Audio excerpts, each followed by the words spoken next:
The Mystery of BELICENA VILLCA. Second Book. The Letter of BELICENA VILLCA. 25th Day. The Immortals exposed the actual situation to the Cistercian Order, the Templar, and the rabbis. The Supreme Lords of the White Fraternity, Ruggiero, and the Supreme Priest, Melchizedek, had received with displeasure the betrayal of Frederick II, and his pretension to become a universal emperor. These acts debilitated the power of the papacy and avoided until the present, to fulfill the plans charted by centuries by the Ghalim. The triumph was still possible, but it had to be worked with iron fist. Eliminate from the root every possibility of opposition.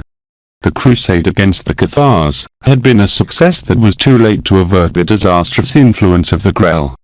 For these reasons, Ruggiero ordered, in first place, to exterminate the damned lineage of the Hohenstaufen, and to dislodge the House of Swabia from the Sicilian kingdoms. Such directives had been already communicated to the Pope Clement IV. In second term, the Blessed Lord sent to the execution the old sentence that was pending over the House of Tharsis. In the White Fraternity was not forgotten that the stone of Venus of the Tartessians could not be found until then, and now was not possible to run the risk of a surprising apparition of a new Grell. The solution consisted in to eliminate ipso facto, to their possessors and possible operators. The Beloved of the One wanted that this time that the mission of the Immortals would be approximated to the perfection, and due to this he entrusted them, in an extraordinary gesture, the Doorship, his divine scepter. With it, according to what explained with excitation the Immortals, all was possible. Such scepter, of metal and stone, formed part of a set of instruments that the traitor gods made for the Supreme Priests, when millions of years before, they founded the White Fraternity, and pledged to work for the maintenance of the uncured spirit incarcerated in the animal man and to stimulate the evolution of the created soul. With the Doorship, the Word acquired the power of the Word, and the voice became in the verb. All the created and named things by the One were sensitive to the logos of the owner of the Doorship. Only the uncreated, or whatever transmuted by the Spirit, it wasn't affected by the power of the scepter. Of course, the name that the Immortals gave to the instrument was other, but the French people translated it the best they could in the word Doorship. In sum, the Elder of the Days wanted no fails in the new attempt of the Immortals to destroy the Lords of Tharsis, and he had gifted them with a terrible weapon. He had transferred his power. What would do the Immortals with the Doorship? They would try to disintegrate the fundaments of the lineage, acting over the blood, over the message contained in the blood. And for it they needed a sample of that blood, the representative of the damned lineage by the One. To obtain such sample the Immortals would go personally due to, they clarified, the Lords of Tharsis were terrible beings, to whom the Templars could not even dream to stop them. For the surprise of the Ghalim, because the hill Condil area was many kilometers away from Arasna, they manifested their intention to travel by foot. But the astonishment was huge when they watched the next acts of Beret and Bishar. They stood up facing each other, separated by a distance of 5 or 6 steps, and they looked each other straight in their eyes without batting an eye. Then they started to pronounce in counterpoint a series of words in an unknown language, to which they impressed particular rhythmic cadence. One moment after that, both made a prodigious leap, which elevated them over the walls of the castle. They were then in the weapon courtyard, and, when they were thrown, they gained a major height than the walls, and they lost in the night. The Ghalim ran through the stairs up to the battlements and squinted in direction of the horizon, and they looked under the light of the moon, at a large distance, 2 little points that were fading away in huge leaps. They were Beret and Bishar, advancing towards the chapel of the hill Condil area. Since the advent of Beret and Bishar, the facts occurred in a vertiginous manner, leaving the Lords of Tharsis practically without reaction capacity. Just 15 days the Immortals had to wait in the surroundings of the chapel of the hill Condil area. Once concluded that time god of Tharsis, who, inexplicably didn't notice the presence of his foes, was in front of them. when he realized that, a few steps from him were those personages dressed with their robes of Cistercian monks. In an instinctive impulse, he took his sword, but nothing else than this he could make. With great rapidity Bray raised the doorship. He pronounced a word, and an orange ray hit the chest of the young Noyo, throwing him many meters away. Then the immortals took the unconscious body of Goad by the elbows and, after they repeated the series of words in counterpoint while they looked each other straight in the eye, they left the place, realizing such huge leaps that allowed them to cross the kilometers in just a few minutes. Bray and Bishwa would lose some time trying to obtain the confession of Goad about the key of the secret entrance. With that purpose they didn't kill him immediately, and they tried to do what they had already practiced other times without success. But this time, with more calm they concentrated in his psychic structure, trying to read in some memory the register about the manner to enter and leave from the secret cavern. Nevertheless, all was in vain again. Neither the key seemed to be registered in his mind, nor the most refined torture achieved that Noyo released the tongue. To all this, the Lords of Tharsis received the sad announcement of the disappearance of Goad. Once elapsed 12 hours since he left the cavern, the Noyoneso comprehended that Noyo would not return and he decided to warn the Count of Tarsival. Then he descended from the hill condile area, and he went to the shore of the Odile, where the Lords of Tharsis had a little boat for similar cases. 1 hour later he landed 2 kilometers from the Saniel residence. In this way that Count of Tarsival knew that his son Goad had been kidnapped by the Gleam. If someday you decide to visit Huelving, appreciated Dr. Sentinel, surely you would want to know the Cavern of the Miracles, and the ruins of the Templar Castle, in Arasna. For it you will have to take the road that passed through Valdevat del Camino, very near from the ancient emplacement of the House of Tharsis, until Zelami, La Real. There is necessary to bifurcate to a secondary road that goes up to the mines of Rio Tinta, which were exploited in remote times by the Iberians, and after 20 kilometers it reached to Arasna. Of course, there's no touristical reason that justifies to go by other path, at least if his desire to travel through better roads and if has continued from Zelami La Real to Jabugon, that connects with the broad route which goes from Lisbon to Seville and follows the old Roman scheme from where Beret and Bishwa came. But, if it is not the motive and wants to enter in unnecessary complications, then you can go through this last path and prepare to take a small carriageway, which deviation is at some 2 kilometers after the bridge over the river Odile. There is necessary to drive with caution due to, the trail is usually careless, when not completely impassable. There are a pair of villages of uncertain name and some farms bid prosperous, but whelmed by hostile people to the strangers. If someone decide to enter through those places he should go disposed to all, due to, no help could be expected from its dwellers. It seems a lie, but 700 years later still persists, the fear, for what occurred in the moments that I am referring to. It is not exaggerated, in all the region is perceived a gloomy climate, threatening, which goes increasing towards the north.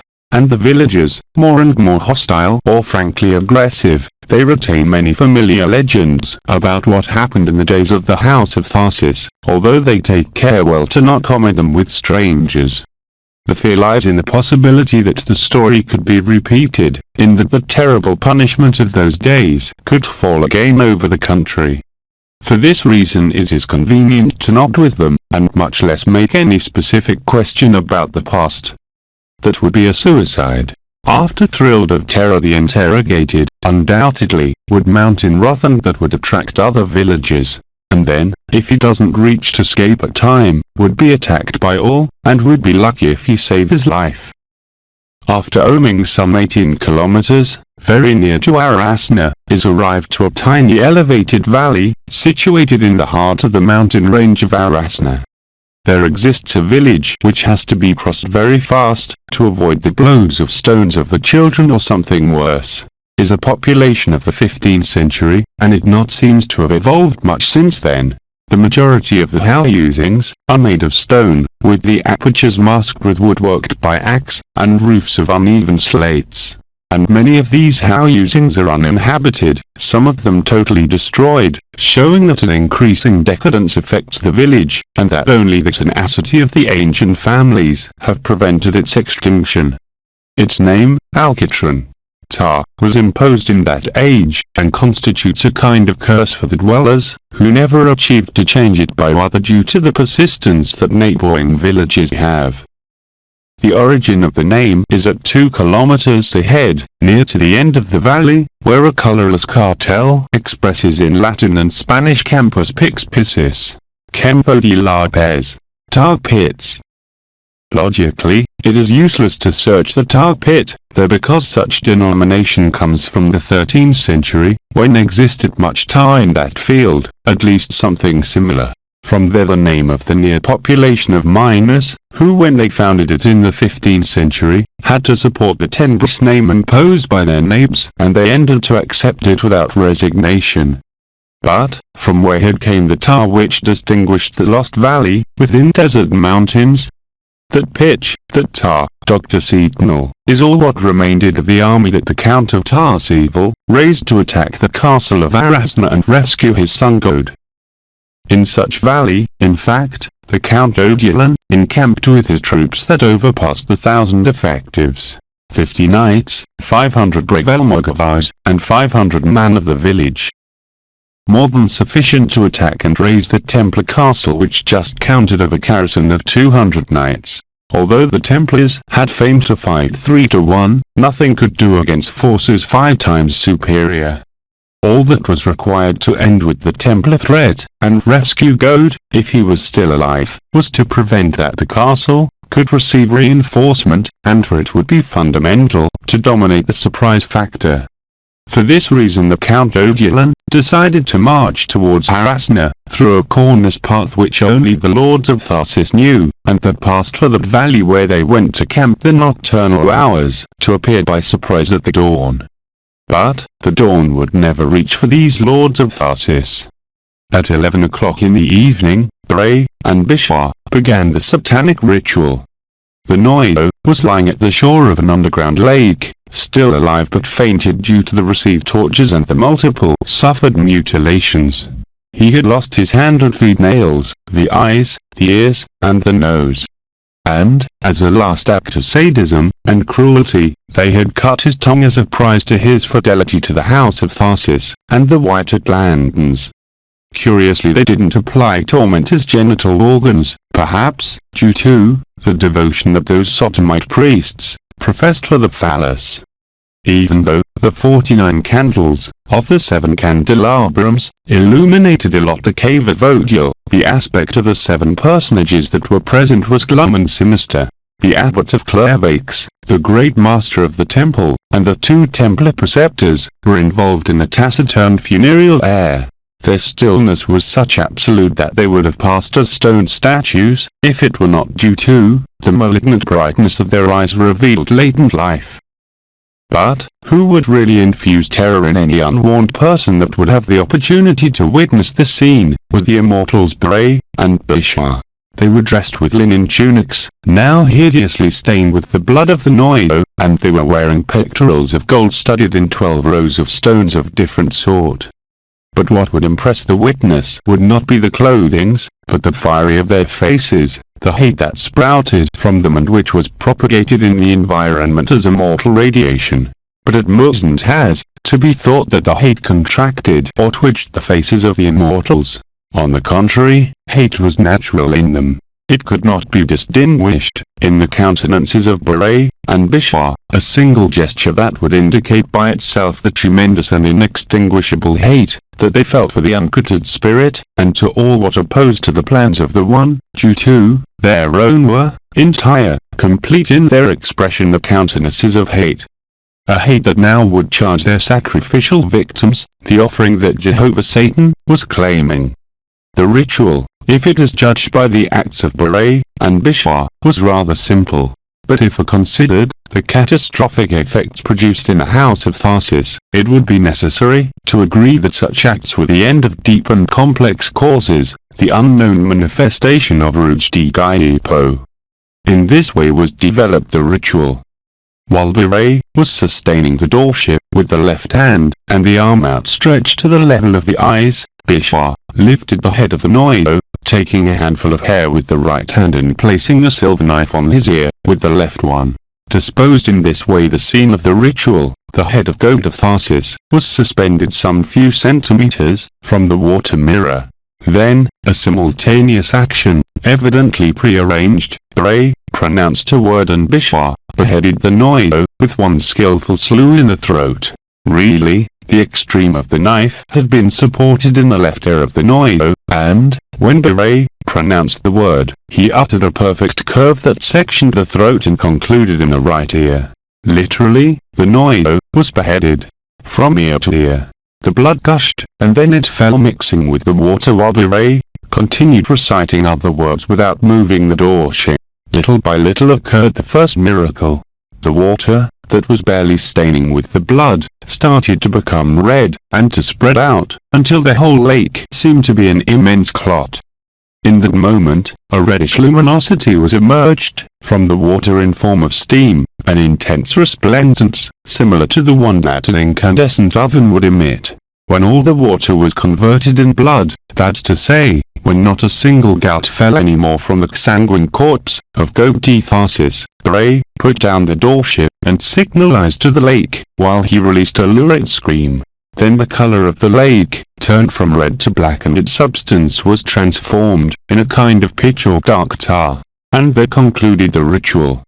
It must be added that such substance, similar to the pitch, was nothing else than an organic synthesis of the human corpse, as it would be obtained after a geologic period of evolution of millions of years, but accelerated to an instant with the wonderful power of the doorship.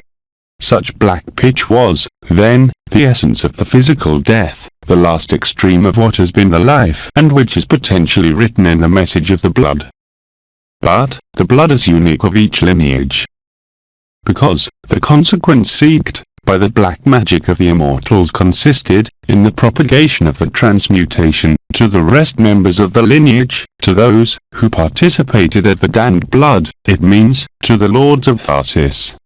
Repeating the aforementioned, if it is judged the ritual of the immortal Gleam, by the catastrophic effects produced in the members of the House of Tharsis, it must be agreed that it occulted a great secret relating to the power of the sound, the meaning of the words, and to the function of the doorship. Because, in the same moment that the lake of blood changed of color, and was transmuted in black pitch, the 99% of the members of the House of Tharsis exhaled the last breath. Only the man of stone survived, it means, those who had transmuted their human nature with the power of the spirit. Of course, within them was the Noyo and the Vreya, but both too old as to procreate new members of the lineage. However, some hundreds of kilometers from there, other men of stone were also living, and they would comply with the familiar mission. From the rest of the House of Tharsis, no one survived to tell it.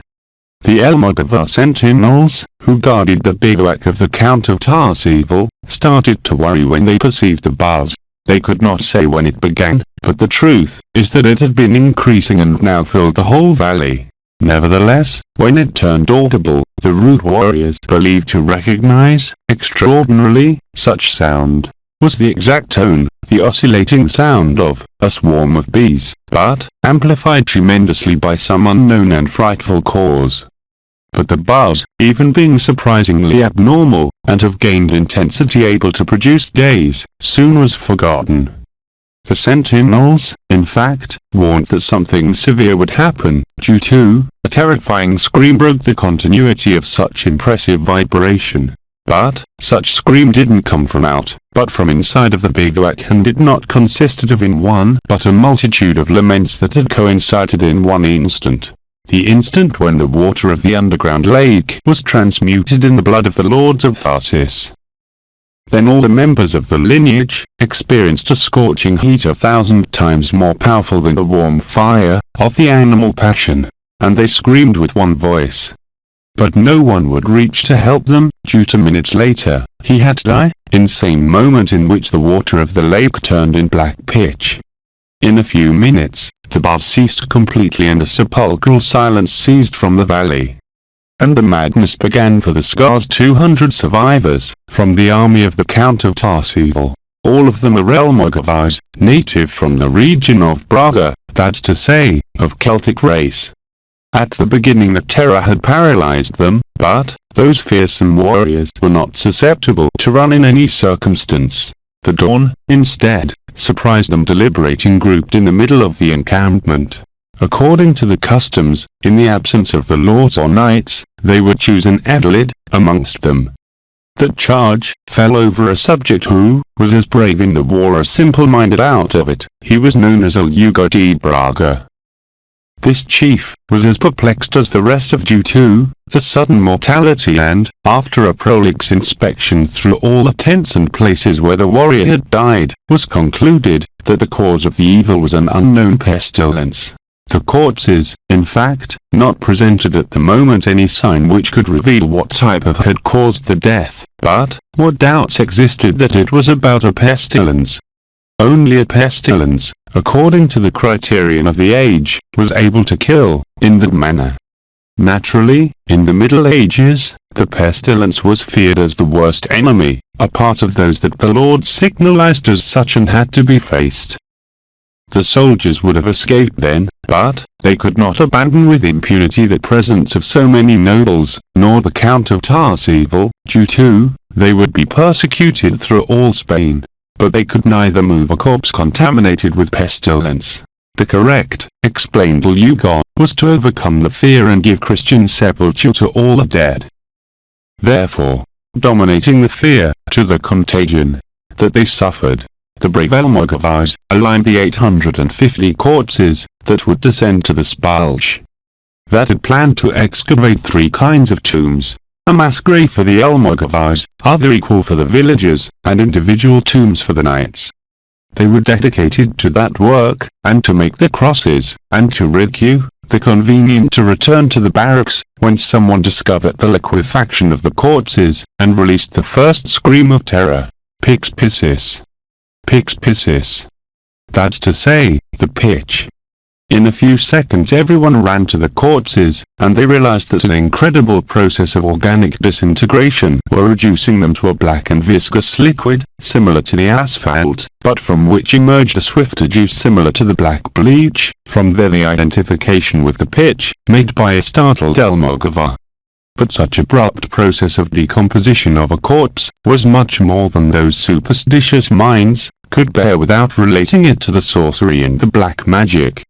For this reason, when all ran away, very fast this time, to the mounts, many who fell prey of the panic exclaimed, Bratia! Bratia! That's to say, tar! Tar! And others, Lixavia! Lixavia! It means bleach! Bleach! And, the rest Pix piscis! Pix piscis! The pitch! The pitch! When they reached to the village of Tudes, Lugo de Braga encountered with the amazing spectacle that the pestilential had reached before him. But there the havocs of the plague were tremendous. From the 3,500 dwellers of the village, 500 died in the valley with the Count of Tarseville, and from the rest 3,000 only 500 were alive, all coming from different regions and races of the Iberans, of Tartessos. What occurred had been analogous to what happened in the encampment of the Count. First the buzz, then the scream, realized with one voice by all the victims, and at last the horrible simultaneous death. It seems that the transformation of the lie was slower there, but the symptoms were already exposed in the corpses. And no one knew if such pestilence was contagious, neither its previous symptoms. Hence, Lugo de Braga decided to run from the region forever. But before they did the most reasonable, common reaction of the age, he pillaged the village with his 200 companions. The lords of Tharsis not existed anymore, nor knights or nobles, to defend that patrimony. Lugo de Braga went to the seigneurial residence, and he plundered it thoroughly, but he didn't dare to burn it as his people claimed. Then he left the country, taking the booty with him. Naturally, all of them would be persecuted years later for that crime, and many would end in the gallows. Although no one could imagine it then, when the pestilence attacked the House of Farces, there still remained some of them alive that later would claim their own. With this exception, the majority of the members of the House of Farces had died of the same cause and in the same calamitous night, in such distant sites as Seville, Cordova, Toledo, or Zaragoza.